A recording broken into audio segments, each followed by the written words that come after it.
Good morning, guys. Good morning to all of you. Thank you for tuning in to our consumer webinar for first half of 2022. And in this chat, I think there's quite a lot of you here right now. And some of my friends wanting to know about the property market. Welcome to see me working on a Saturday morning. And then some of you are your friends of my friends who are from NAVIS, right? Our NAVIS Realtors friends and clients. Welcome. It's a pleasure to host you all this morning. Thank you for joining me, and a happy new year to all of you. Okay, have a blessed new year, a wonderful year ahead, and 2022 will be a greater year than 2021, I'm sure, right? Okay, so now we'll go into this property market direction talk right now. And before we go into the subject proper, we'll cover some of the past talks, these forecasters we had previously, to see where exactly are we on the accuracy of market prediction. Okay, analysts like myself and many others, we are regarded as sometimes wrong most of the time, right? Because analysts, making a lot of predictions, not entirely true all the time. Sometimes it really depends when the government wants to act and the black swan events that happen. And of course, some are plain wrong. Okay, so just let's take a look at what I've predicted in the past and what has come to pass. Now, sorry, before we go into that, I just want you to read a very interesting article. Investment disclaimer, everything in this talk is just an opinion. Please make your own judgment call. Please seek your own advice, legal advice, financial advice, agent's advice before you take action on anything being shared here, okay? Okay, so in January 2020, a year ago, that was when I had a prediction in one of our talks that there will be an en bloc market. Okay, there will be an en bloc market. The likely high en bloc market will be somewhere here. You can see, I'm going to point out to you right now. The en bloc market will be right somewhere here from 2021 all the way up to 2023. As you can see, this part came true. So we could tell this was upcoming due to what reasons? Because of inventory being sold. And the pace of inventory being sold, okay, the pace of it being sold. Because of that, we predicted 2021 will be a high en bloc market, 2022 and 2023, this period. All right. So 2021 did indeed become a high en bloc market. So it did come true, as you can see in one of the articles by TBS. Okay, this is September 2021. However, of course, the government came in at the end of the year to kind of slow down the pace of the party, right? As we all know, because it became too fast. And you want to know why it's too fast? It's because the last quarter of Q4, everybody were really revving up their purchases. So just in the last quarter of 2021, guess how much it went up? Just make a guess. You just make a guess. If you want to put into the chat group, you can put in the chat group a percentage guess that the last quarter of 2021 that the property market went up by. All right, it's actually 5%. Wow, last quarter, really chong. Okay, so anyway, this part came through 2021. Indeed, it was a high en bloc market. Whether this year and next year will be as high, we do not know yet, because everybody's just waiting and seeing, and waiting for acceptance of the new price points, or whether the sellers will budge, en bloc sellers will budge. Okay, so this came true to a certain extent, not 100%, but a certain extent, because we don't know yet whether this year will come true. Now, in December 2020, during our consumer seminar, we mentioned about, are we on the cusp of a real estate bull run? So I shared with you a lot of points about why it is very likely that we are going to see a bull run coming up. Okay, that's a whole 1 year ago from now. And prior to this, even in the middle of COVID, I bought something because I was so bullish. I knew that it was coming back based on my studies of the global financial crisis, how money supply increased, how the Federal Reserve in the US reacted, how Singapore markets reacted, and that's why I put my money down. Okay, so I hope you did then, because what has happened since then, we all know. Okay, I shared with you about the forecasted bull run in the market. That was December 2020, right? On how markets react when the US Federal Reserve prints money. Is like it rains on a mountain, and it comes down slowly into the valleys and the streams and the rivers towards the sea. So Singapore is far away, right? And because Singapore's property market is kind of another asset in another denomination in a faraway land. Okay, so it takes time to come towards us, this wave of money flow. So what has happened since then? Well, we predicted that after they print money, okay, US stock market rally, because based on past experience, this has happened. Singapore stock market rally, which happened, okay, and then likely 5 quarters later, we will see real estate market rally. Okay, so rally strongly. So it did come through, and not only that, towards the end of last year, second half, end of last year, it really rallied very strongly. Okay, so this was what has been shared before. I hope you attended those talks. I hope you took action, because if not, what a pity. Now, in early 21, I also told you that there was a probability of cooling measures. It was high. If you want to buy anything, you better buy soon. Why? Because it gets harder to get through. It's like the eye of a needle. You get smaller and smaller and smaller until you really can't squeeze through, right? It's very hard to buy as time passes. In the past, there's no EBSD, no SSD, no loan to valuation limits. It's a lot easier to buy for you to buy a second, third, fourth property. But these days, to buy a second one, a lot of people have to consider, because you need a lot of cash on hand, you need a higher income, and so forth. Okay, so well, early 2021, I gave you this warning in one of our talks. December 2021, okay, it came true. And well, I can tell you that the government is still monitoring what's going to happen in the next few quarters if things do not cool down sufficiently, because it's gone up so fast, too fast for their liking, right? They want a sustainable and steady property market. If it goes up too fast, you can bet that another cooling measure will come. Perhaps the TDSR will be lowered again. Perhaps the loan to valuation will be lowered further. Perhaps your your BSD might go up to 5% instead. So if you are still sitting on the fence, it just gets harder to buy. Yeah, so it might not be such a great idea. Huh? So I'll share with you why and how you can get in and select the right property later on. Okay, so this was what was implemented December 2021. Right, for those of you who are clueless, what happened? Okay, I'll just quickly refresh you.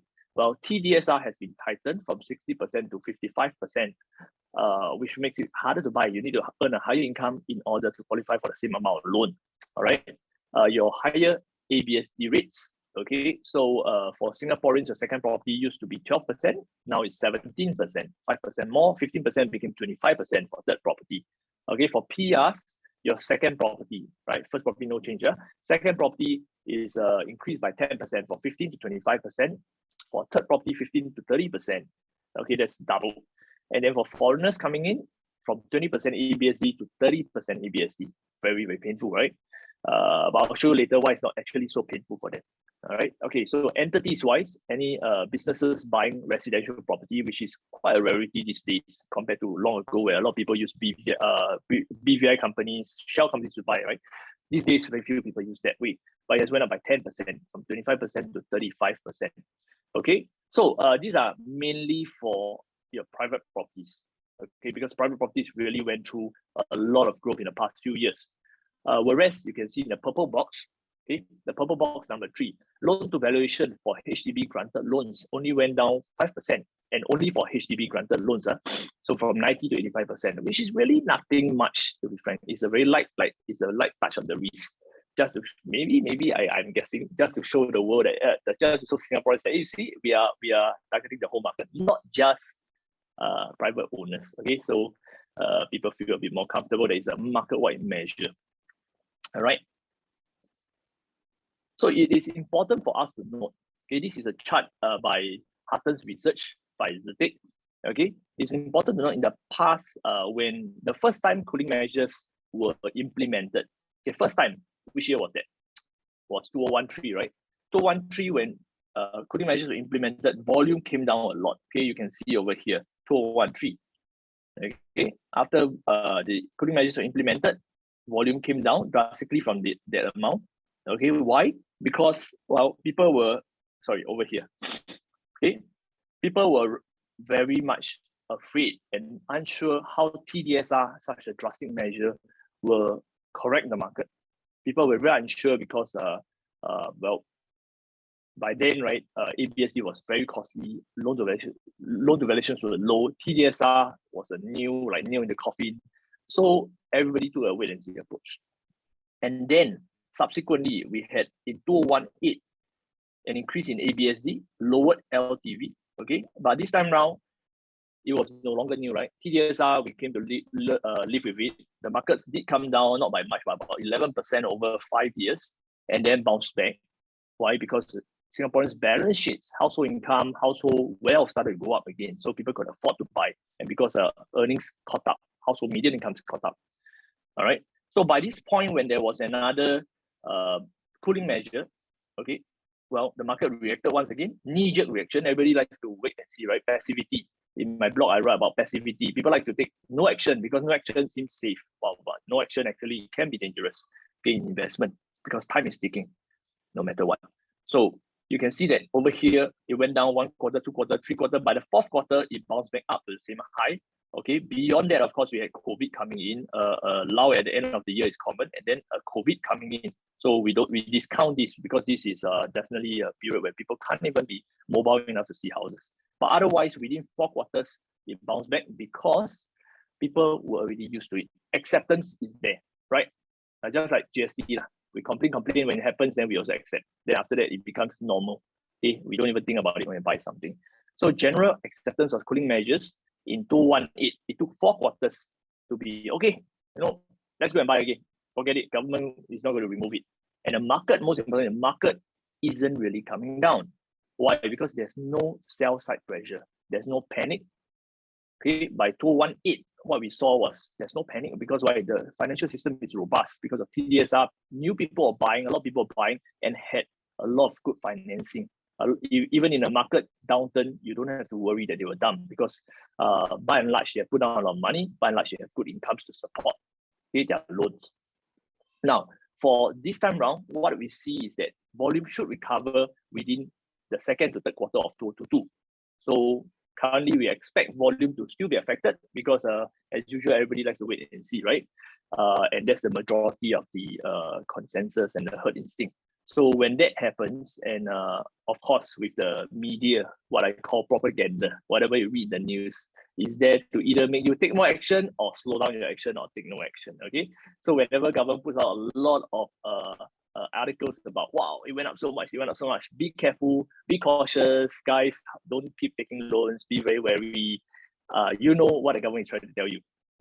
Slow down, okay? But important, always to visit first principles. Is the government trying to crash the market, or is the government just trying to make sure nobody rushes? There's no panic buying, like buying toilet paper, right? Buying property like buying toilet paper. So they are just trying to make sure it's moderated. So for those who are savvy to cut through the noise and the all the propaganda, you must know that government is trying to ensure a steady and sustainable upward move, not a downward move. Okay, why? Because a lot of our savings, a lot of our retirement funds are inside our property, right? Whether ourselves, our parents, the young generation, a lot of people's lifetime savings are inside. So there will be no way that government want to crash the market. Okay, but you have to just ride along with them and know what they are doing is to ensure steady growth, as long as incomes growth and can catch up, the young people can buy their first homes, it will be okay. Okay, so read between the lines. Don't just take the daily headlines and then make your decision based on that daily headline. That is very reactive and that is not the way to invest. Okay, so next. Now, this is what I like to illustrate.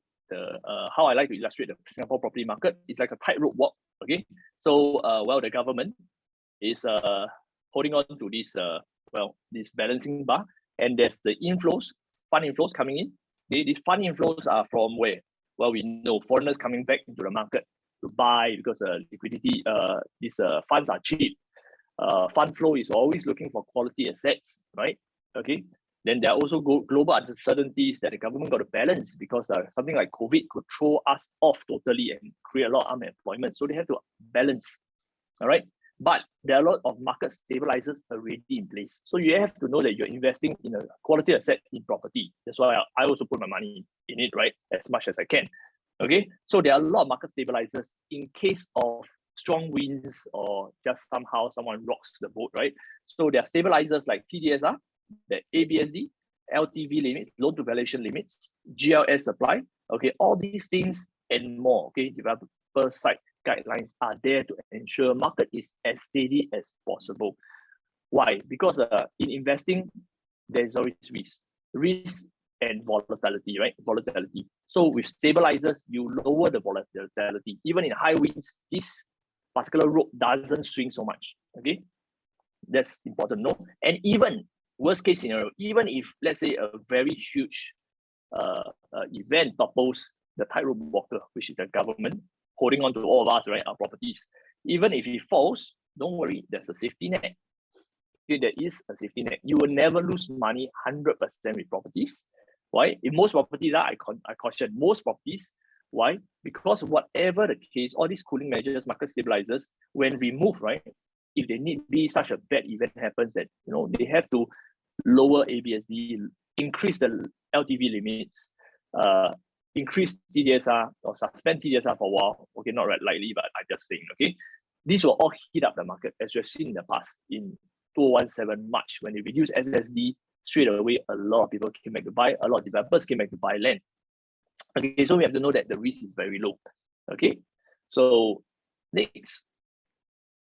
Now, I want you to think about this, okay? Because you might be thinking of buying a next property, you might be thinking of upgrading, you might be thinking of even, should I buy an EC or condo straight away instead of buying my BTO, right? Now, and then you're worried, what if this is the peak of the market? What if this is the top and buying at the top? I'm silly, right? Okay, I want you to think for yourself, where are you at today? Crowd psychology, okay? Because this is where investors either come in, get out, or stay put, not moving much. So where are you at? Okay, do me a favor.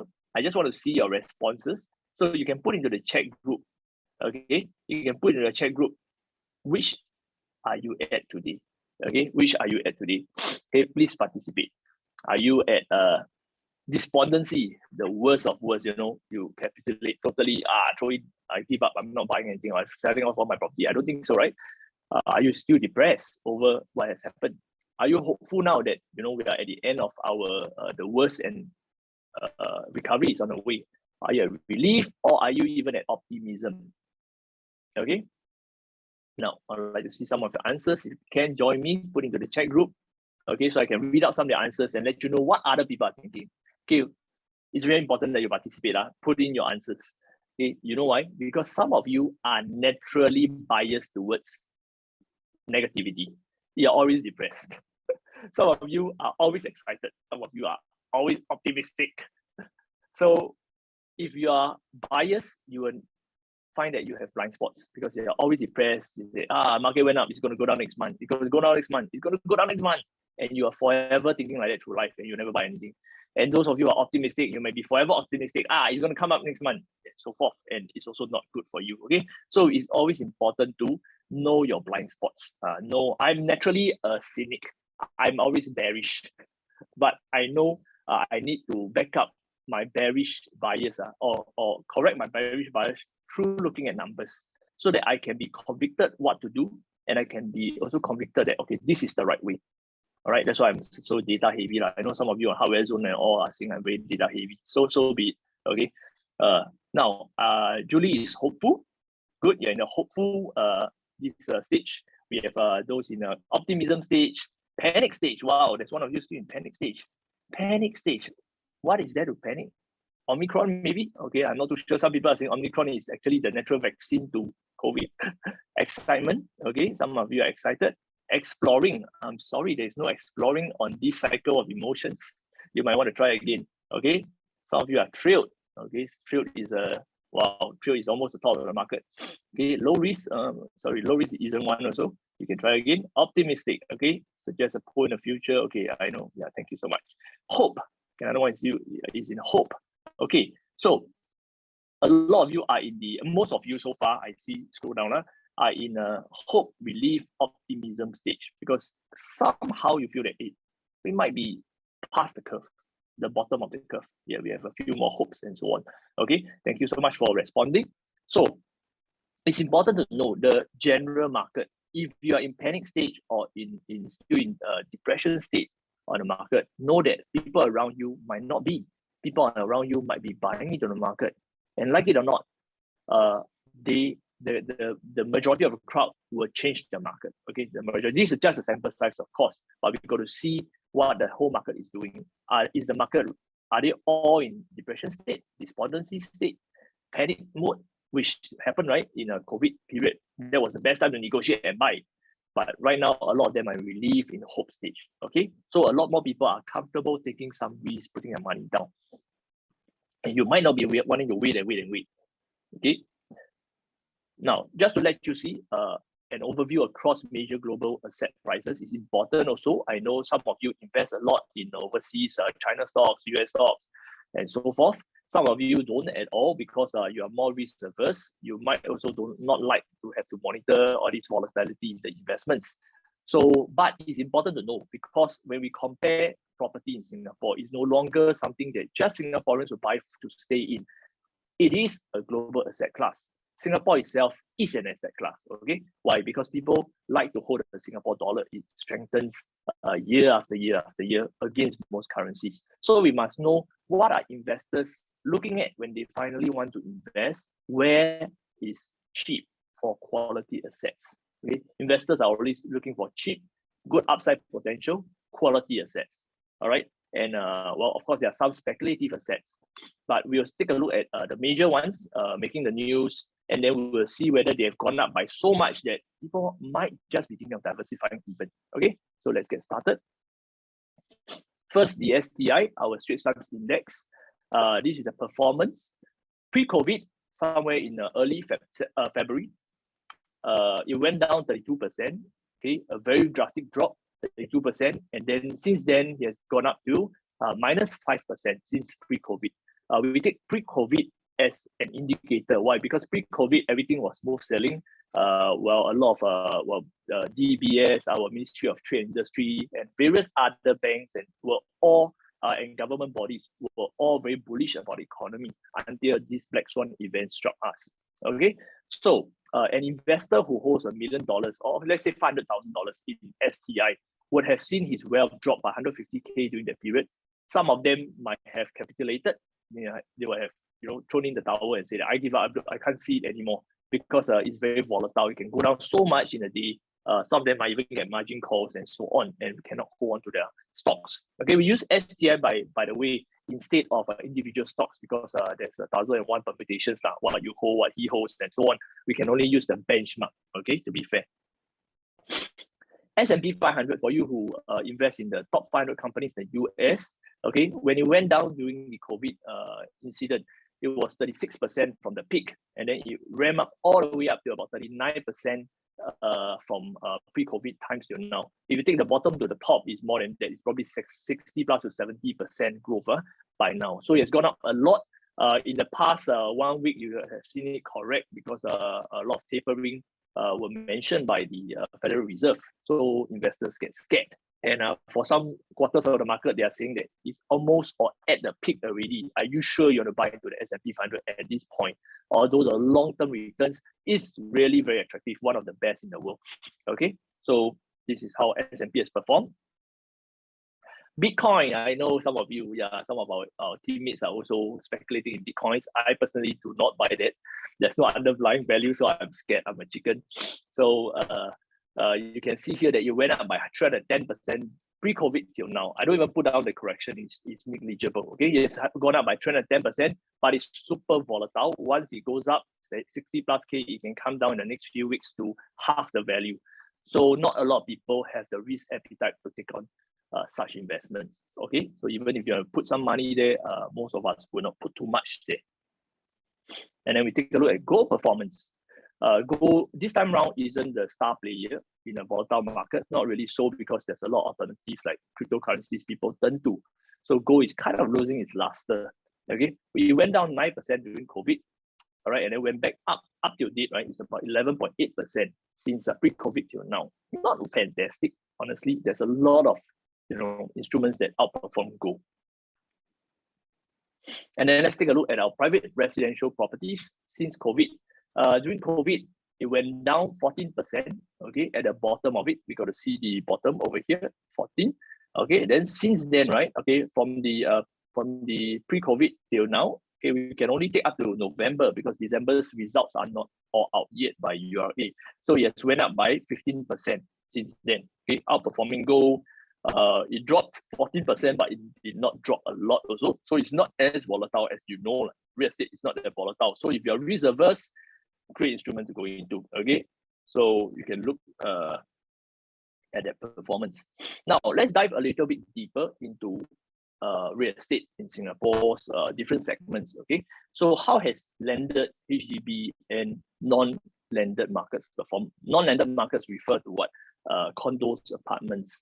Okay, so now we can see in the yellow line, okay, landed has gone up by 12.6% in the past 1 year. Non-landed condos, apartments have gone up by 9.6%. Okay, and then 12.5% HDB. They have gone up by 12.5%. Basically, all three markets have gone up very well. Obviously, very clear. People can't travel. They need more space from their parents, from their spouse to do their work, so forth, right? They get a place outside or they get a bigger place. They rent a place even, okay? So rentals are also doing very well, by the way. So in the past 1 year, if you are an owner of an average HDB flat, your 500,000 average price would have gone up to 62,500. 500,000 is the median price of HDBs these days. Okay, an average condo of 1.5 mil would have gone up by 144K. You have earned double what the HDB owner has earned. An average landed property owner, which is 3 mil, okay, has appreciated by 378K, which is a lot. So you can see that why they say the rich get richer, right? Because the asset class that you own goes up a lot, okay, a lot more than the other property type. A landed property owner sitting still on his property, of course, they have to have more cash to buy in the first place, but it goes up by easily the amount that you can feed a family of, a couple of families, 2 to 3 families even, right? You can feed 2 to 3 families with this amount of appreciation. Whereas condos, it went up by 144K, almost equivalent to the average household income of one family, okay? And HDB have gone up by 62,500, still respectable, still good, okay? Now, this is an update on the global property prices since COVID. This is taken from UOB Private Bank because a lot of investors and even especially Singaporeans are thinking that, wow, our market has gone up so much. I can't dare to buy now because we are so expensive. Yes, if you are basing on the past, everything you know today is expensive. Taking a bus is more expensive. Buying kopi today is more expensive. Buying milk today is more expensive. Can you don't buy? Can you wait and say you go back to next time price, the last time price? The fact is we can't. We have to move forward from today, what's available, project the future. Is it going to go up some more or is it going to go down? Are we at the top of the market? And then we take action or not take action. Okay, but my fear is most of us like to live in the past, right? It's comfortable, it's where we have been before. And we all keep referring to the past, buying back at the last time price. But it's not really possible when globally asset prices have already gone up. And I've shown you different assets instruments. Now I'm showing you just global property prices. If you look around the world, right, and these are the major economies, okay, you can see that New Zealand has gone up a lot. Okay, the gray line. New Zealand has gone up a lot, 23% over here, the gray line. South Korea has gone up a lot, okay. China, Shanghai, Hong Kong, Beijing, Malaysia has gone up even more than us, okay, the blue line here, okay. Now, where is Singapore at? Okay, we can go down the line. It's Australia, the world average, Thailand. Singapore is here together with UK, okay. These are according to UOB Private Bank's research, okay, where property prices have gone for major countries. And Singapore has gone up by only, okay, at that point in time, when they did the research, 8.4. End of the year is almost about 10 already. Okay, so you can't buy a different country's property and want to stay in it, right? You have to buy here and stay here. And it's also easier to manage that at the same time. Okay, but what I'm saying is, when something has gone up in price in Singapore, it does not mean it's expensive. You have to see relative to what's costing an investor in different instruments and different parts of the world. Okay, so Singapore as a whole, you take a macro picture, is not expensive. That is why government has resisted taking action until December. And because December was really too much growth at once, 5% in a quarter, imagine that. Imagine every quarter grows 5%. It's like 20% in 1 year. That will be crazy. That will be like New Zealand, 23%. Okay? So that is why they had to take action in the last quarter. But relatively speaking, Singapore is still attractive. Okay, Singapore's property is still not overpriced. So let's say let's take a look at inflation versus property indices. Okay, so that you know too, the blue line refers to your consumer price index. basket of goods and services in Singapore's economy.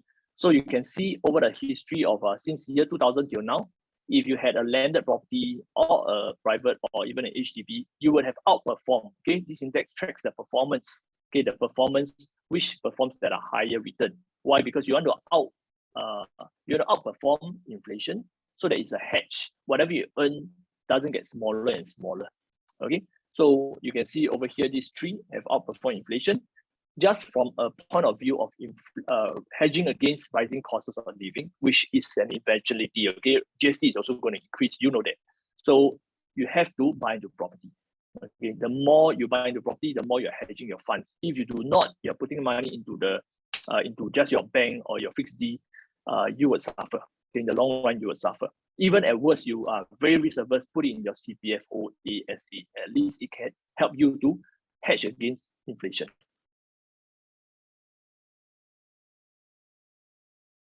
Okay, the HDB resale index versus household income.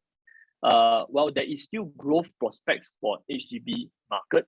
Okay, so if you're holding on to a HDB and you say that I just want to hold on a little while, I'm not ready to buy a private now because my income hasn't caught up, I haven't saved enough, that's okay. All right, just know that HDB resale prices are still slated to go up. Reason being, there's still a very good gap. Okay, there's still a very good gap between household median income and the price index. Why? Because HDB owners, if you look at the chart, you would know that since 2013, it has gone down, and then it did not really recover until 2019 when the government put in the enhanced housing grants, okay, to basically put more money into HDB owners' pockets. Because you put into buyers' pockets these extra grants, they will pay to sellers. Sellers suddenly can sell at non-negative sale prices, or at least at a higher profit, right? So that's why markets finally have caught up for HDB owners. And now is a very good time for you to, if you want to move on, to cash out. Okay. Reason being, now a lot of you are not sitting on negative sales. You will have more profits to buy into private. And that is also one reason. Okay, this is also one reason why last year a lot of private market prices have gone up, because HDB owners are also cashing out to move on to something else. Okay, so what I'm seeing in the next few years is that there's still going to be record numbers of HDB upgraders, and this is going to impact private home markets, because HDB upgraders they have aspirational needs. They want to buy into condos for the lifestyle. They want for status. They want to achieve one of the C's in their life. Perhaps they want a gated community, or they want a bigger space, right? So they are buying and upgrading into a condo for that reason, and a lot of them will still move into that category. And they are usually the MOP owners are younger, right? The younger ones would have more security in their jobs, usually good incomes, okay, stable incomes, and they know they'll be re-employed if they lose their job. So they are more eager to take this leap of faith. Okay, and this should push up the market still. There's real demand, I'm saying. Okay, so just take note of this. There's genuine demand in the market, and likely not to be cooled yet for the HDB market. I mentioned earlier also that the HDB market is not really being cooled by the recent cooling measures because well, government still wants it to ramp up a little bit. Okay, so I imply it from the actions. If they had wanted HDB prices to come down a little bit more, or to slow down a lot more, what they have done is to reduce the MSR, or even to reduce the loan to valuation by a much higher amount than just 5%. Okay, so further cooling measures are still possible if market continues a strong uptrend. If in 2 to 3 quarters time we see that prices start to ramp up again, okay, another 3% growth in a quarter, 4% growth in a quarter, we will definitely see another cooling measure event. Okay, so this was a study I did. I'm not going to explain the whole chunk to you. I have done before in the previous talk, but I just want to condition you to three conditions. Okay, 3 conditions where cooling measures are applied. Number 1 is a drop in affordability. Okay, whenever there's a drop in affordability, it can happen.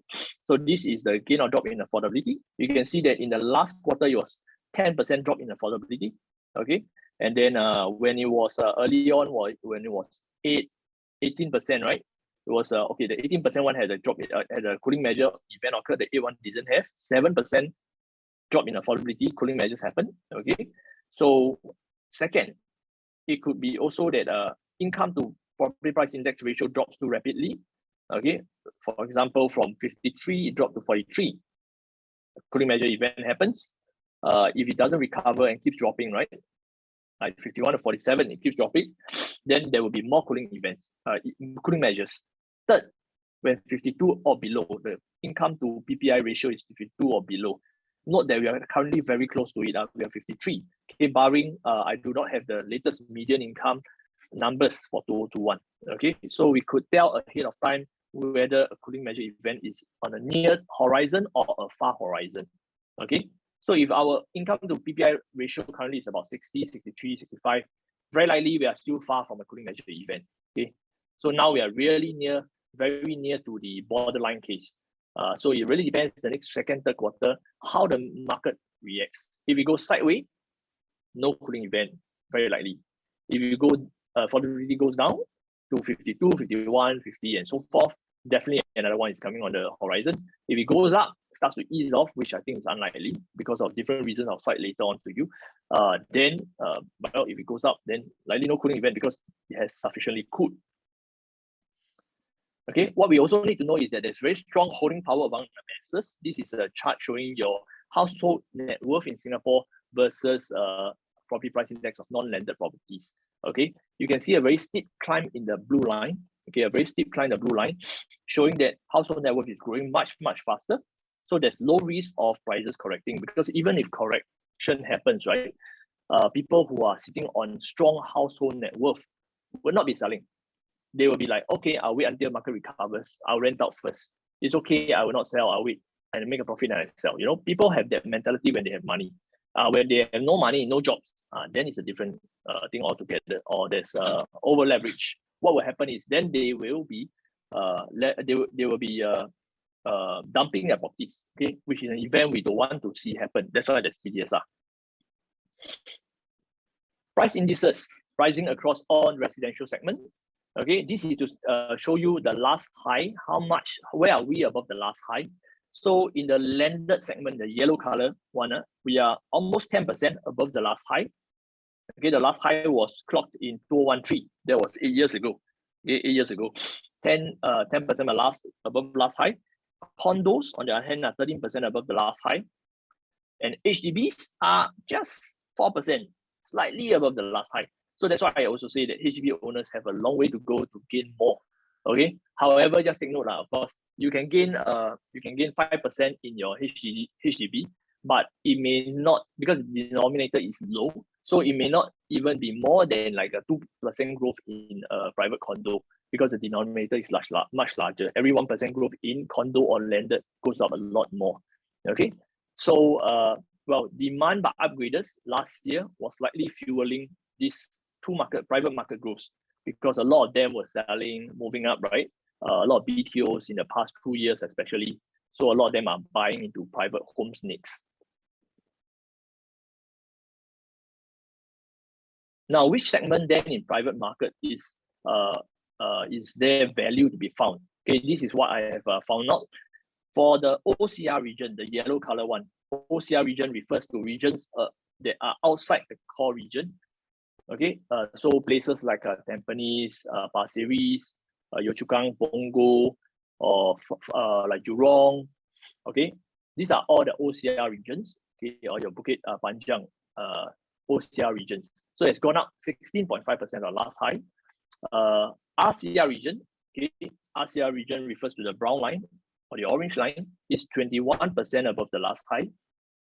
And then your CCR region, your core central region, places like town area, basically your Marina, your Tanjong Pagar, Orchard Road, okay, Novena, so on. These are all below the last high, okay, 2% below the last high. Okay, it could be also due to the government's decentralization efforts over the years, right? Wanting more jobs, more to be decentralized, so that not to tax the MRT too much and the transportation systems too much. So that's why you see OCR, RCR regions performing much better. Okay, but where we see value in this 2022 is in the CCR region. So you can focus your efforts in looking at CCR properties, because or near CCR properties, even slightly out of CCR, like the Upper Bukit Timah Beauty World area, because these areas are likely to see a growth spurt with the return of foreigners in 2022. Okay, likely to happen unless, well, something happens to stop them. Okay, there's also going to be a sector rotation by investors. Those who are overly into OCR, RCR market, who have made their money, might now be looking to cash out to look at what they can get in a better location. Okay, generally a better location is referred to as town area. The closer to town, the better. Okay, although may not be the best place to stay for some of us, right? But it's regarded as the better location. Okay, so just take note of that. CCR region is going to be a hotspot this year.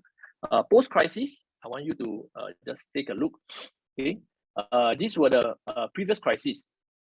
Okay, from the dot-com bubble bust to the global financial crisis. Okay, markets in landed properties went up 16.6%, high peak to peak. Okay, peak to peak. Okay, and then from the GFC to our cooling measures, peak to peak, right? It went 52% higher. Okay, so this was the peak then, this was the peak here. Right now, where's the next peak? I don't know yet. Let's just draw hazard a guess. Okay, so the next peak is definitely higher. Why? Because we already passed the last high, right? So currently we're only 9.9% higher than last peak. So how much higher can we go? That's a question to ask. Okay, how much higher can we go? But chances are there will still be quite a lot of appreciation in the landed market even. Why? Because from my pulse on the ground, right, a lot of agents are in my team, and we talk about a lot of demand, supply. Are there sellers? Are there serious sellers even?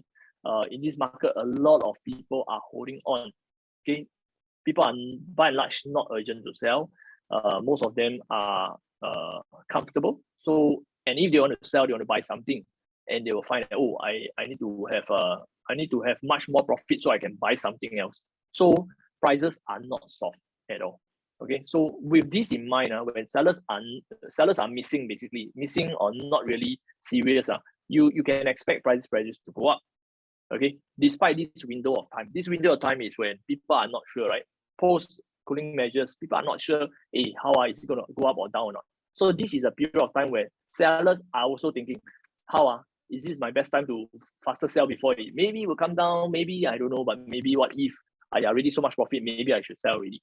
Okay, so if you're out there shopping, you should shop like mad these 2 months. Okay, you shop like mad really, because it's your window of opportunity. Government gave you this window so that prices take a breather. Sellers also come back to earth. Okay, from from space, come back to earth a bit, be more reasonable, and then come on, let's do a deal. Okay, so if you're a buyer, better go out there and start searching.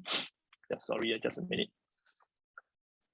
Start searching right now and start to make your offers, because this is your opportunity. Okay, if you're out shopping with developers, this is also your opportunity. Don't any developers tuning in, I'm so sorry, but I'm just telling people what they can do. Okay, if you're in their shoes. Okay, so you should also squeeze a little bit lah. Try to. Okay, try to. If you're lucky, you get it. If you don't get it, right, very likelihood second, third quarter it will still go up. Yeah. Okay, so how much higher did non-landed private homes exit the past highs? Okay, so we can see also the same thing. Previously, we had this high, dot-com bubble bust, global financial crisis, and then after cooling measures, right? So 28% growth, 11% growth, and currently we are already past the 11 the last time. Now we are 13% growth. Okay, so where are we going? Question mark. I also don't know. Okay, I also don't know how high it can go. But looking at the increase in a lot of money supply, look at foreigners not even having entered our market yet so far, the bulk of them, okay, because it really paused, foreign buying really paused in the past 2 years, okay, and the market really went up so high. It's really local demand, genuine demand most of the times, okay, so it's very likely that it can go further higher. Now, isn't the government going to do more things than just putting up ABSD, and all these cooling measures? Why can't they just ramp up supply? Okay, I know some of you may be asking that, because that's also logically, you increase supply, then the prices won't escalate so fast, right? Well, yes and no. Government has a duty to also sell land at the market price, at the best price they can get, right? It's our raw material for our country. So they want to sell at the best possible price. They can't be like releasing a lot of land too fast, and then the prices become not the best price they can get for our coffers, okay, our treasury, right? So they would release, and they have increased in fact recently, but it's still at a low. You can see this this chart, right? Unsold supply, excluding ECs, unsold supply has gone down a lot. The blue color line, this has gone down a lot. And usually the replacement rate, it should be somewhere here already by now. Just that the latest data from Europe isn't out yet, but it should be here. Unsold supply is somewhere at a low of about 15,000. You can see the last time it was so low. What happened to the market after that? The yellow line, the yellow line, it started to go up. When it was so low, it was at the bottom, it started to climb up. So currently we are, although the market has already climbed up, right? We are also so low. So it's very likely that here we'll see pressures going up. Price pressures pushing it upwards because of lack of new launch supply. Okay, so let me erase everything here. And then we can see potential supply from en bloc GLS confirmed sites, not including the reserve sites. Reserve sites have to beat a certain price. You meet government's target price, then it will be confirmed. Otherwise, this is the supply currently, very low. If you see historically, this is a very low point. Okay, usually by now government should have released more land, but because you can release more land, but there is another issue. The other issue is that labor. There's not enough foreign labor that can come in to help you to construct. So construction labor is missing. Even if you release more land, what will happen is land may be cheaper a little bit for the developers and ultimately sometimes for the consumers. But you have labor inflation going on. That means cost of construction will go up tremendously. So add up, it will still be a very it still be inflationary in prices. So that's also the issue that well, between a rock and a hard place, what to do. Okay, so might as well just release land slowly still. And this is why I feel that even if they are releasing more land now, it will just give people the impression, okay, prices should be softening because so sentiments will drive behavior. So they will just slow down the buying. People will slow down the buying. But then right now they're not even doing that. Okay, they're not even doing that. That's why I see the pressures going up. The real pressures going up. Okay, buying pressures, demand pressures.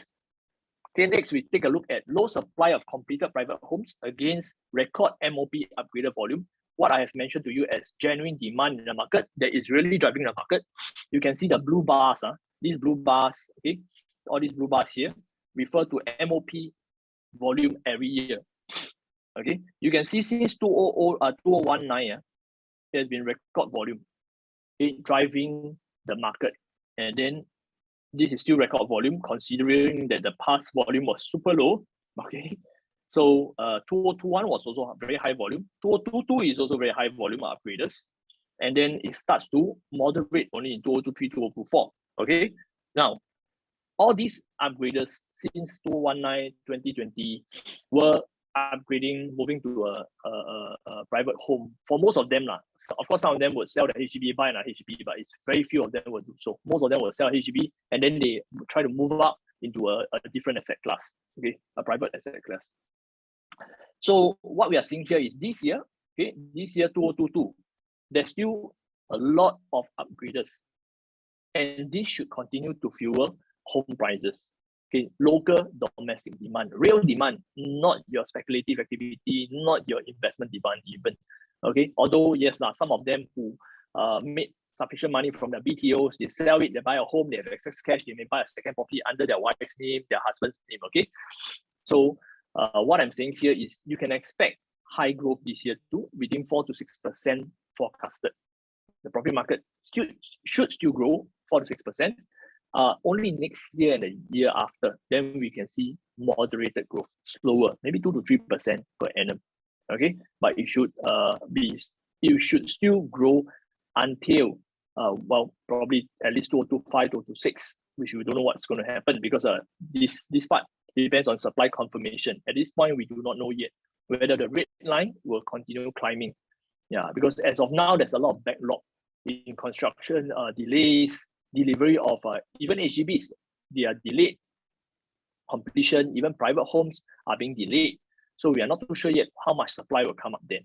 Okay, so we will update this in the next half a year, and then you can join us then to see what's going on. Okay, there's still a shortfall in average completed supply to make it easier to see here. Okay, you can see 2022, there's a shortfall in supply. 2021, there was a shortfall. 2020, there was a shortfall too. And this was what was pushing the market up.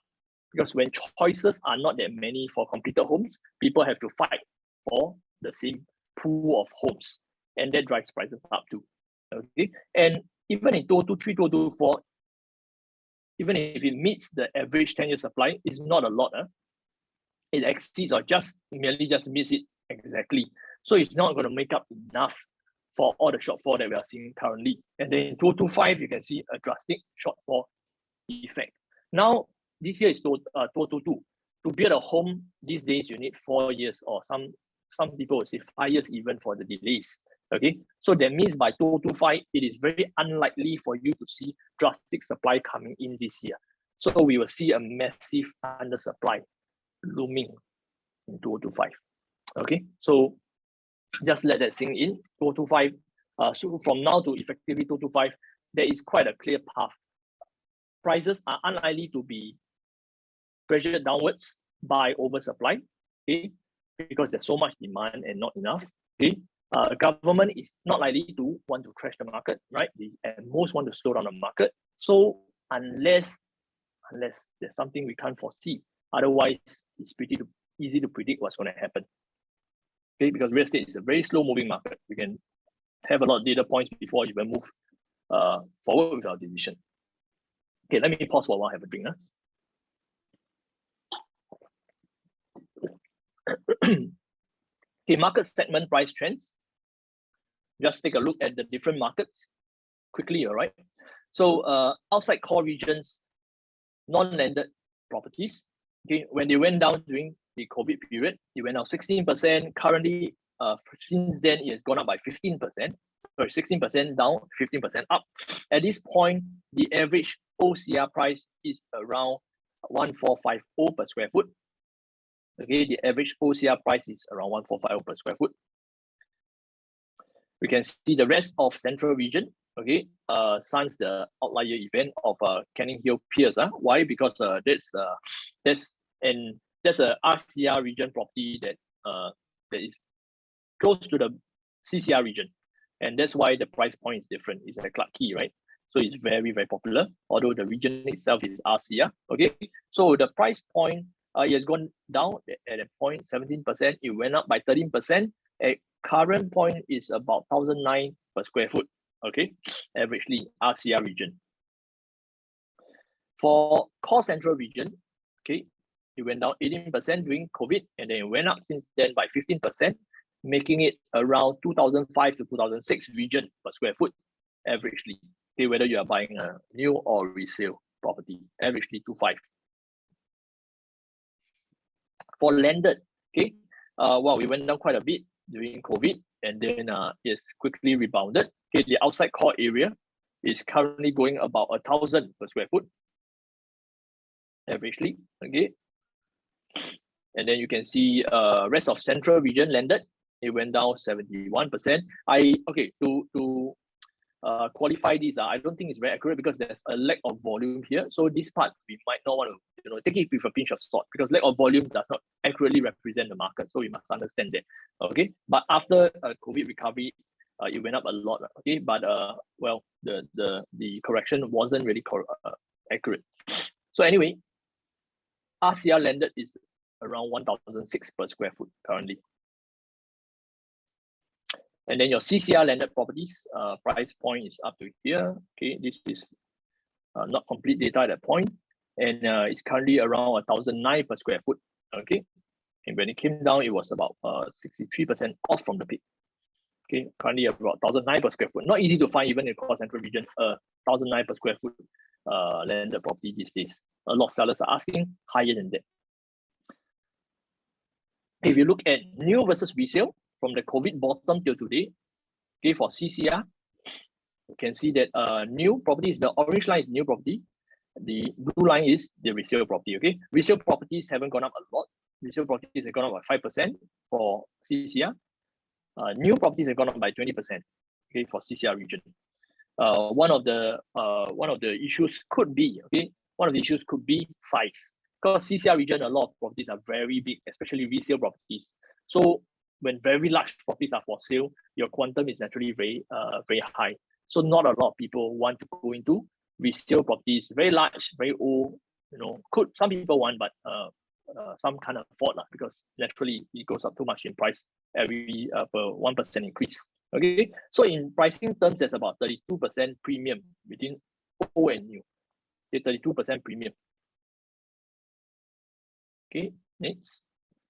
For RCR region, okay, and not considering the Canning Hill Pierce event, okay, we can see the bottom for new sale in RCR region went up by 18%, okay, from bottom, and then the resale market went up by 16%. Okay, there's a very small gap between new and resale for RCR. So if you are going into RCR region, you can look at new instead because, well, very new, very small gap. Okay, there's only 28% premium difference. Okay, and then for OCR region, from the bottom, COVID bottom to the top, for new sale, it went up 19%. For resale, bottom to the top went up 14%. Okay, and there's a price gap of 33% for new and resale in that region. Okay, just for your info. For ECs, on the other hand, resale performed very well. Okay, resale ECs are star performer during COVID. Okay, you can see resale went up 20%, and new launch, these ECs went up only 11%. Okay, since then, and there's currently a very small gap, 17% gap between old and new. So you should definitely be looking at the new ones, okay, because the premium is not a lot of difference. Okay, unless location, you can get a location that you like. Now, this is what I see as the new price norms possible in this year. Average benchmark prices for OCR condos are likely to cross 1,007. I know once upon a time, 1,007 was even like the core central region prices, but nowadays, well, we have moved forward. So we have to learn to accept the new price points. If not, we might not be able to get something in the near future. So new OCR 1,007, new RCR condos are likely to cross 2,002. New CCR condos are likely to cross 3,002 PSF as a price norm. Okay, so please take note of this.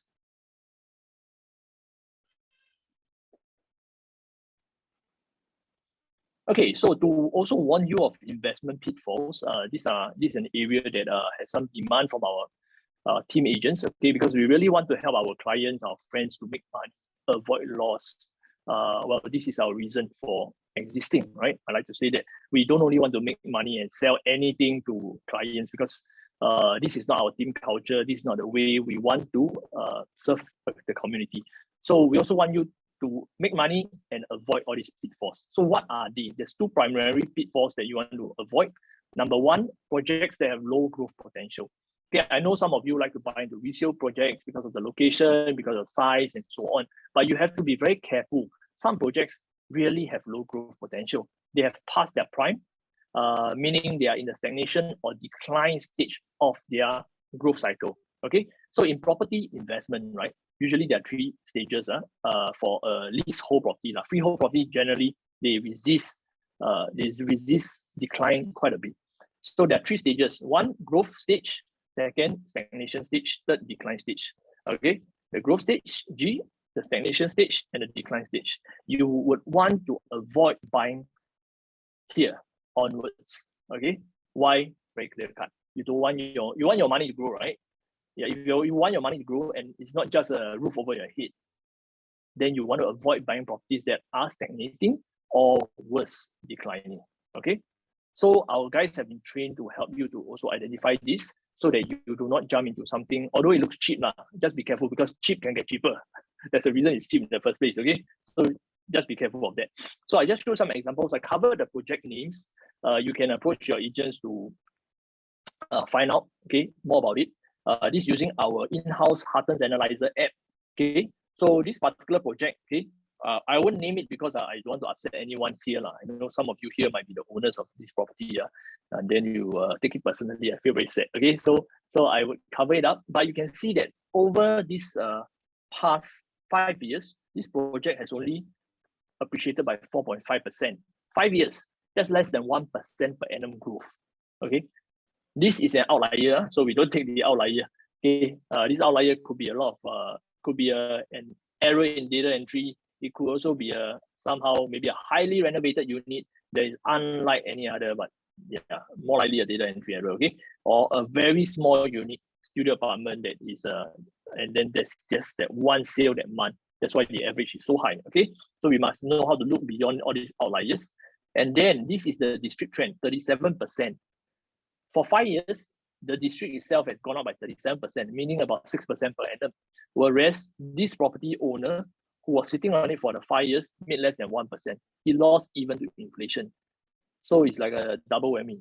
Okay, so be very careful when you buy into something. Cheap can get cheaper, or cheap can cost you a lot in the long run because it doesn't help you to grow your wealth. It doesn't help you to outpace inflation, which ideally an asset should. Okay, so please consult a NAVIS router if you're buying into anything. We have the access to analyzer app on our device. Anytime we can check all these projects for you to make sure you're buying into a safer project. Okay, and it's not the only project. There's a lot. Okay, so another example, this is in District 16. Okay, District 16, this other project hidden. Okay, it's a little overlap, but District 16 has performed by 15.8% over the past 5 years. But this project only performed 4.3% over the past 5 years. It's lower than 1% again. So if it's not even matching the district performance, you can forget it. Yeah. If it's not matching the district performance, you can forget it. Means this property, without even looking at the property, I know there are some problems. Certain reasons why people are not buying. Maybe the tenant is too old. Maybe the layout is weird. Maybe somehow it's not popular among the area, among the residents in that area. Or maybe the maintenance is really poor. Could be a lot of reasons, okay? But just be very wary. Next one. This is in District 16 also, another project. It went up by only 5.6% in the past 5 years versus the district 25%. Okay, almost 5 times less than the district performance. So try to avoid. Next one, this is in where is this from? District 16 also, 7% versus the district performance of 16.94%. Okay. And another one in town area, District 2, okay, where the district performance was 28%. Okay, this project went down by 1.85%, which is pretty sad lah. Okay, when everybody's appreciating in value, your property is going down in value. Yeah, so try to avoid. Although it's cheap, it may not be good.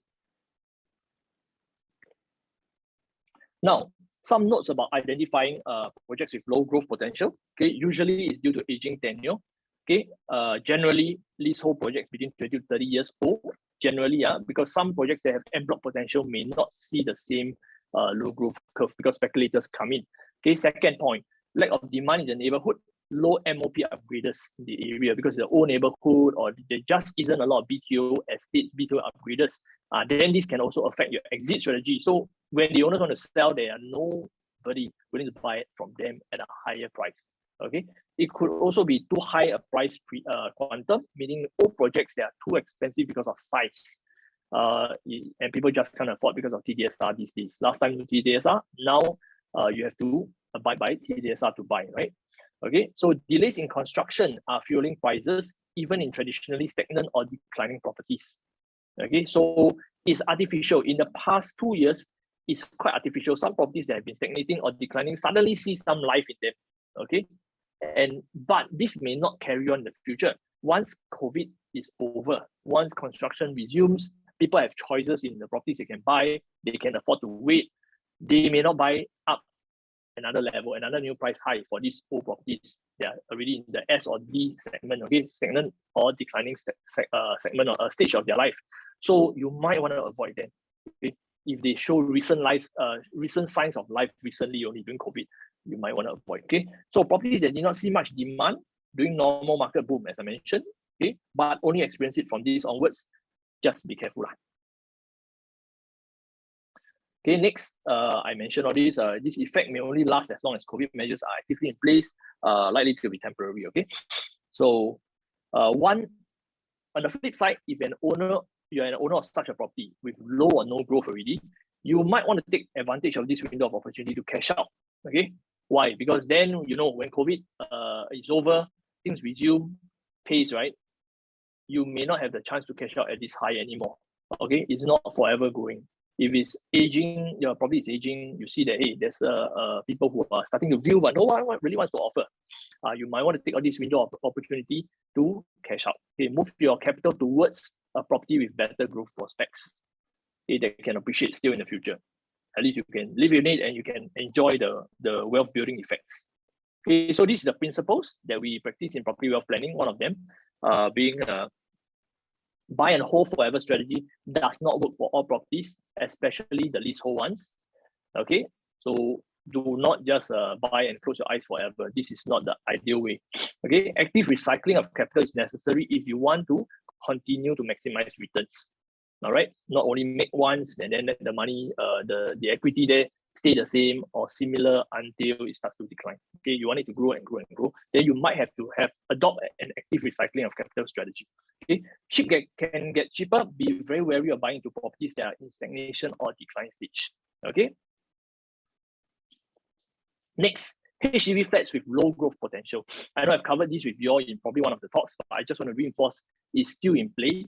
So you still have to take note if you own or your parents own a HDB flat with low growth potential. Okay, of course, if they can help it and they are financially able to, then they do so. Okay, because of aging tenure or neighborhood oversupply newer flats, these HDBs can go down in price. These two, okay, because aging tenure, you can't reverse that, right? You can't reverse. There is also no guarantee of a top-out lease. Okay. So this was a study I did before. I just want to recap with you. If you've seen them, just take it as a refresher, right? So in the past, right, 2011 to 2021 study, we can see that the number of MOP projects, right, the number of MOP units in an estate helps property price index in the private estate. Okay, so HDB number of MOPs equals to people who want to upgrade, right? The more upgraders, the better for private property. Okay, the more upgraders in estate, usually the better for private property. Okay, except for some areas, for example, very rare one like Clementi. Although that's very low, but very low number of MOP units, very high growth. Why? Because Clementi attracts not only Clementi, the neighborhood as well. Okay, from Upper Bukit Timah to Bukit Panjang and so on. Okay, so from Jurong side. So Clementi is also what we call a university town. A lot of tertiary institutions that attracts people to stay there. Okay, so the higher the MOP volume, the greater the property price growth for private properties. This is one good factor you can take a look at when investing in an estate. Okay, investing in a private property. Okay, this can help you to plan an exit strategy in the future. Make sure that someone will buy from me. Okay, look at this. Okay, however, on the other hand, it means that if you are a HDB owner in the same estate, you will face a lot of competition and your price may not go up. Okay, so just take note, it works a different way for different types of property owners. And these are the upcoming estates with the most MOP supply from this year to 2030. Okay, this is all the data we have at this point, and run along as we move over the years, we update these different numbers. Okay, so you can see here Clementi has about 1,700 units in the next 8 years. Okay, all these figures exclude your 1, 2, and 3 room flats. Why? Because generally 1, 2, and 3 room flats, when you sell it, the cash proceeds return, right, might not be sufficient to buy a private. So we are being conservative here to avoid adding in 1, 2, and 3 bedroom flats. Okay, so there's going to be a lot of MOP in Punggol Sengkang. If you are an owner of a Punggol Sengkang Hougang property, you might want to think twice about holding on too long and move on to a private asset in this neighborhood. Yishun Sembawang is also very high. Pasir Ris, Tampines is also very high. Okay, Tengah is also very high. Bukit Panjang is also very high.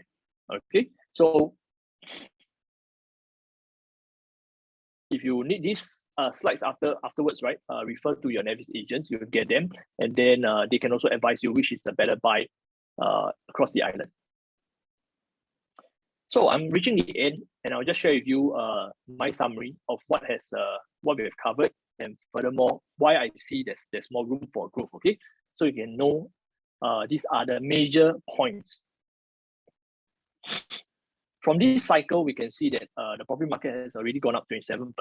Okay, every time there's a low, is a higher low, a higher low, a higher low, a higher low, a higher low. Okay, generally this happens because cost of living goes up, wages goes up, everything goes up. Okay, so that's why your higher low happens. Okay, in the past, every cycle is about 39% growth, 60% growth, 63% growth. This time round, we are 27% growth from the last low. Okay, there's a high chance it can go up further. And every time it comes down, it usually doesn't come down as much as it goes up by. Okay, usually it doesn't. You can see except for 42, percent, right? The 24% decline, 24% decline during this was during 2008 subprime crisis, the 12% decline during the cooling measures. Usually it doesn't go down as much. Moving forward, I don't expect market corrections to be so volatile too. Reason being, current version of government is like, to me, it's a current version 5 lah. Last time government is version 1, version 2, version 3, right? Now version 5 government, very smart. They know how to preempt the market. They know how to put in a lot of levers to prevent volatility in Singapore's market. So the next time it corrects, even COVID, did it correct by much? Nothing, not even much, okay? Or at all, right? Just a little bit, maybe for 1 or 2 months, and then that's it. It bounced back up. So moving forward, I see a lot of room for growth. It may not grow as fast as you like. If you like fast and trails, right? You want to invest in the stock market or in crypto, okay? But not in property. Property, you don't get that kind of trail, but you get safety. You get low volatility, okay?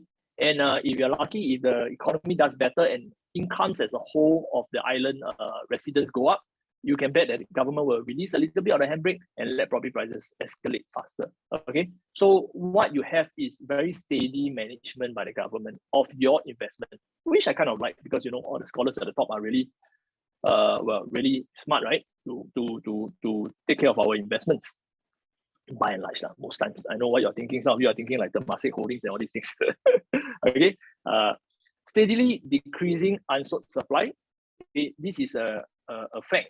Unsold supply has been dropping. The new one, when Q4 results are out, should be somewhere here. Okay, the new one should be somewhere here. So this bar is the unsold supply is steadily reducing, and there is really not much choices on the market. Meaning developers themselves do not want to sell so fast. Why? Because it costs a lot of effort to plan a project, to bid for a project, and then to develop the project, right? And right now, when they don't have many units left, guess what they will do? They will sell slowly. Generally, they try to put up prices. They push up prices because this is where they know that, hey, moving forward, if I want to bid for new land, it may cost more. Okay, so I want to profit from here as much as I can from my low cost inventory. Okay, I want to make as much as I can from this remaining inventory. And furthermore, it's not a lot of inventory, and most of them have ample time to sell out without incurring ABSD or QC. Okay, so developers may shout about discounts. Okay, some units they may throw out some discounts, but by and large, most of them do not want to discount much. Okay, because they are pretty confident on the market. Construction costs, inflation. Okay, if you follow the news, you will see articles like that. Okay, you have to join the dots, you will realize that, hey, costs are going up. So even if developers want to sell lower, okay, they can't because the costs keep going up. So simply as that, it's not only land prices that are expensive, but upward price pressures on the supply side. Okay, due to supply side constraints of labor and material. Okay, so you can see there about 15-30% increase in construction wages. A low supply of GLS. This was quite recent. Okay, this was 16th of December when there was a confirmed list being released by MND, right, for 2022's land supply. Although there was an increase of land supply, but generally it's not enough because well, there's a lot of developers with robust balance sheets, low inventory, like I mentioned earlier, and well, they have a lot of access to low cost of funds. Interest rates are still low. I know it's going up. Yeah, I know it's going up in Q2. But if you recall back in the past, right, when it went up after the subprime crisis, it did not go up a lot at once. Whenever it goes up 0.25%. Then the government will see how does the market react to it. Does it slow down too much? Does it slow down the economy? If it does, they may halt the rate hike for a while, or they may even drop back just to push the economy higher before they raise it again. And in the past, it took 10 years before it even reached 2%. 10 years, okay? And that was the global financial crisis, subprime crisis. This time around is more severe, okay? So what I'm saying is the low supply is not enough to satiate the developers' appetite. And a lot of them will still be bidding for this size. Maybe not as aggressive as in the past, as they have to incur higher costs, but they will still be bidding as aggressive as they can to win the land and deploy funds. If not, that's their business. They have no land, they have no business.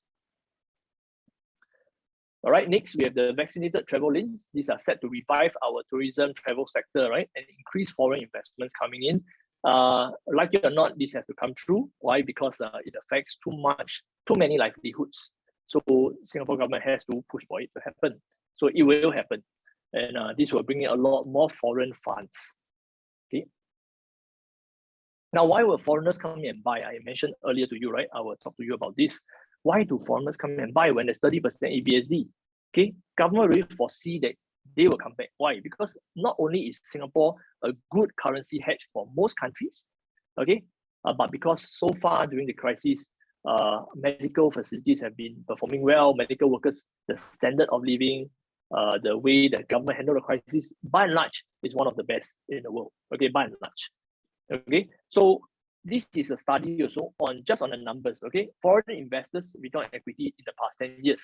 Okay, the ROE for foreigners after paying ABSD, right, 30% ABSD, is 55% over 10 years. Why I got 55%? Well, please check with your NAVIS router. I have a training done with them to run through all the numbers, but I do not want to go into mechanics right now. And it is as high as 25% for foreigners from FTA countries, US, Switzerland, Norway, Liechtenstein, and Iceland, meaning they make a lot more money as an investor than other countries because they don't have to pay ABSD.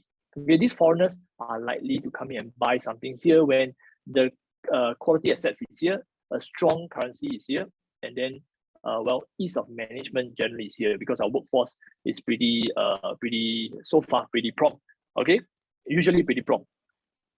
Okay, and currency, for example, I just explained to you, if an Aussie were to buy, okay, an Aussie were to buy Singapore property in the past 10 years, even if they paid 30% ABSD, the Sing dollar alone will have grown by 36% against the Aussie. Okay, and their total gains will be 55%. Okay, ROE plus 36%, total of about 90% growth in 10 years.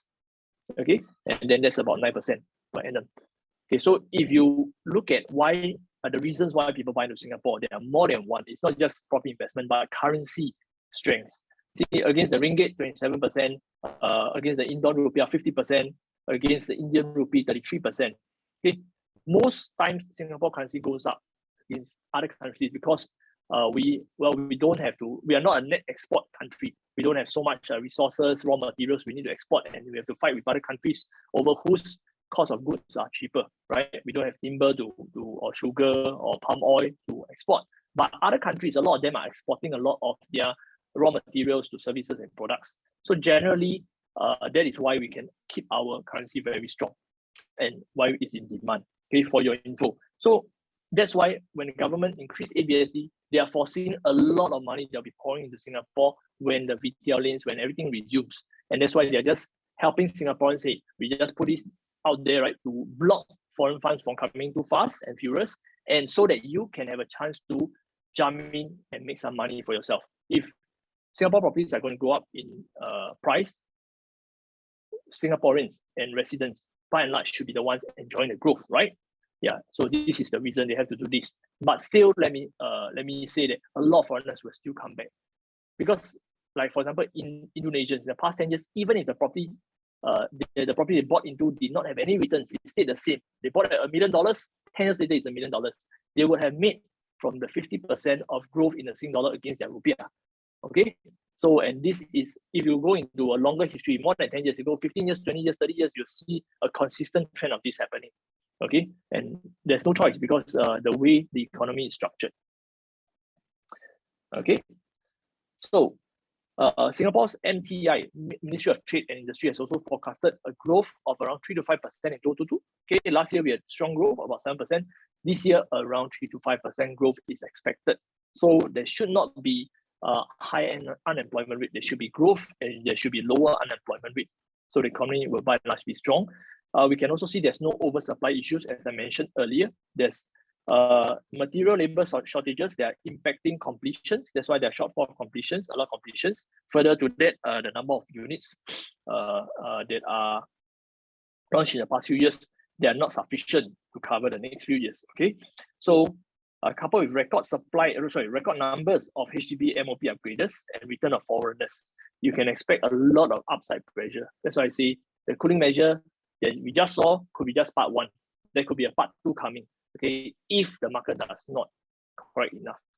But there's so much upside pressure. How can the market correct? It's not easy, okay, unless you stop loans totally or you really restrict loans to a very low rate, okay. So high average occupancy rates, okay, at this point, 93% occupancy rates, they are less than 6%, 6% of unoccupied units. So vacancy rates are very low, okay. So landlords, by and large, have no urgency to dispose of properties because of the tight rental market, because of the high yields they're getting. Recent rental renewals, if you are a tenant, you will know rental renewals have gone up, right? Because landlords, there's a lot of demand to stay within the country, okay? And earlier I mentioned rate hikes may start from second quarter 2022, but don't let that scare you. Do not be anxious just because of, oh, rate hike. Okay, rate hike is very generic term, very general term. Okay, but each hike is usually 0.25%. It doesn't just jump 1%, 1% or 0.5% each time. Don't worry. At the same time, it can also go up. It can stay the same for a while, and it can also go down, depending on how the economy becomes. Okay, and take heart that if interest rates really go up a lot, usually it's because the economy is booming super well, and you should be making a lot of money or having very good bonuses. That's why the interest rates can go up, okay, because governments are confident that there are a lot of people lending, borrowing to expand their business and so on, that they can increase interest rates without hurting the economy. Okay, so you don't have to worry so much about this. This news, although it's always in the media, is sometimes overblown. Okay, you can see that from the point of 2008 subprime crisis. Okay, this is the 2% mark. Okay, from 2008 all the way up till somewhere in 2019, then it went up, okay, to 2%, crossed 2% even before it started to climb down. Okay, so there were ups and downs, ups and downs, and downs. It doesn't mean it will just shoot straight up. And even if your interest rate is double, it doesn't mean your mortgage installment is double. Okay, your interest rate is double, your installments will go up probably by 20 to 30%. That's all. Okay, it's not a doubling of your mortgage installment. So relax. And also understand that global inflation targeting, okay, we need to know what the bigger powers of the world are doing, okay, because they have a global inflation target of 2% or higher. The US, for example, has an inflation targeting rate of higher than 2%.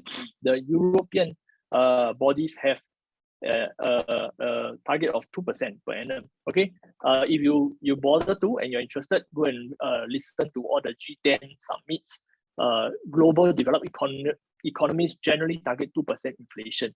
Okay, too much inflation is no good. Too low inflation or stagflation is no good as well. So 2% is the magic figure. Okay, and why we need to know this? Because you have to know when the world government and our government also wants to have inflation happen, right? Means that your money is going to shrink. Your money will shrink because inflation shrinks your money, right? So it is a conscious attempt to shrink our money. So we really need to put our money somewhere, because every year you hold your money, it's likely to go down by 2% averagely. Okay, and that is why our CPF also pays us at least 2.5%, right? So that you can cover your inflation. So that at the end of the day, you get back your retirement funds. You won't complain, government, my money shrank.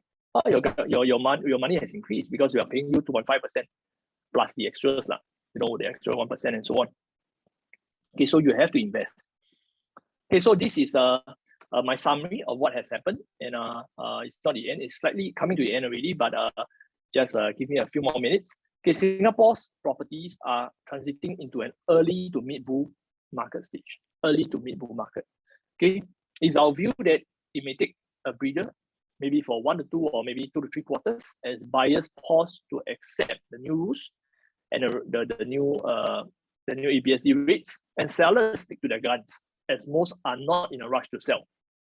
In view of higher replacement costs, ABSD, and also a recovering economy. In a recovering economy, people want to hold for a better price.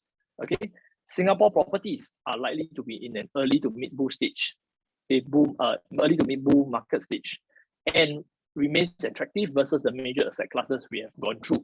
Okay, so when the BTL lanes open up, when more foreigners return, we should see even more demand. So you also should grab a piece of the pie, okay, if you can. Core Central region is poised to grow the most in 2022 and deserve your attention if you can afford to look into that area. Okay, so this is in closing the summary of what I think the market will be what will be looking like in the next 1 year, but we'll update again the next half a year, okay? Now, finally, some of you might be also asking me, hey, how do I find the right properties? Sorry, how do I find the right properties? How do I use what you have said and, crystallize into something and find a low risk, high profit potential properties? Well, I know there's a lot to digest. It's not easy for you, for a layman to have to choose the right property because there are too many factors involved. There are hundreds of properties to look, even for new launches alone. So what I suggest you to do is to contact our NAVIS router for assistance because they operate according to our 7 steps framework. This framework is rigorous. It's not easy to scan through and to know what to look out for. Why? Because we want to help our investors, our friends, to go into low risk and higher profit potential properties. Okay, there is no 100% no risk and 100% profit one. Okay, just to qualify, we are not God. Okay, so what we can do is to watch our blind spots as far as possible because every investment carries risk. We want to lower your risk by looking around the neighborhood, the master plan, and all the different 7 steps to ensure that you are taken care of. Okay, so speak to our guys for that. Now, this framework is to help property investors on maximizing your returns, lower your risk, and lastly, also to optimize your tax expenses. Okay, because our guys are trained in many ways to structure plans for you so that you can buy and save on taxes. Save on taxes, not avoid taxes. Okay, to help you to maximize your leverage. Also, in case some of you require higher leverage, you need creative financial strategies in order to do that. Okay, so our framework lets them help you to achieve this. Okay, so there are a lot of things that you may not know, you don't know. You don't know what you don't know. This is what hurts you the most. Okay, some people think it's as easy as got money, just go on the shop and buy it. No, if you don't plan properly, you'll lose a lot of money later on tax expenses, on legal fees, on loan redemption fees, and so forth. And you make mistakes. That this is the I don't know what I don't know portion that our people can do for you. Okay, watch your back. Okay, these are some of the strategies, and our guys are also tuned in to help you, advise you on this in different ways, stretching tenure, refinancing, 2-1 borrowers, part purchase, trust, and so forth. Okay, these methods may be layered onto each other to guide you on a path, step 1, step 2, step 3, what should you do to secure more funding, to increase your returns, to prevent to save on future tax expenses, and so forth. Okay, so please speak to them. It is not as easy as walking in to buy something, even if you have the money. It should be bespoke advice, tailor-made towards what your needs are, and to help you to watch any potential blind spots in your investment. Okay, so they should be walking you through a series of process like that. First, a discussion, of course, and a discovery to find out what are preferences and all. And under solutions is where they craft strategies for you so that you can possibly buy when you think that you're not ready yet. For a lot of people, they don't do in-depth creative financing solutions and so on. So they do not know whether you can buy, or you may not even know how to calculate and find the strategies yourself. So let our people do that for you. Then next, to identify the right property for you is very important. Not just, we train our people because we believe in doing this right. We don't want them to just sell because the highest commission or because it suits them, but we want them to go through this so that they find the right property for you, so that you make money, you carry on working with them, and that's the long-lasting relationship. Okay, this is our reason for existing. Okay, so finally, execution is very simple once you have gone through these steps with them. So please speak to one of the routers from NAVIS to get help from them. All right. Okay, so I've reached the end of this talk, and I will just be open to any questions you have for a while. Okay, we have probably about 10 to 15 minutes. I'll be happy to take some questions from the ground if they have not already been answered by our panelists. We have a few panelists here, Justin, Kong, Matthias, who are helping out with the questions. Okay, so I'll let you have a few minutes. If you want to ask any questions, kindly put it into the chat group right now, and we'll stay on for a while to answer these. Otherwise, if you have nothing to ask and you don't want to hear the answers, then you're free to go. Thank you so much for joining us this weekend, and I look forward to seeing you at the next consumer seminar. Okay.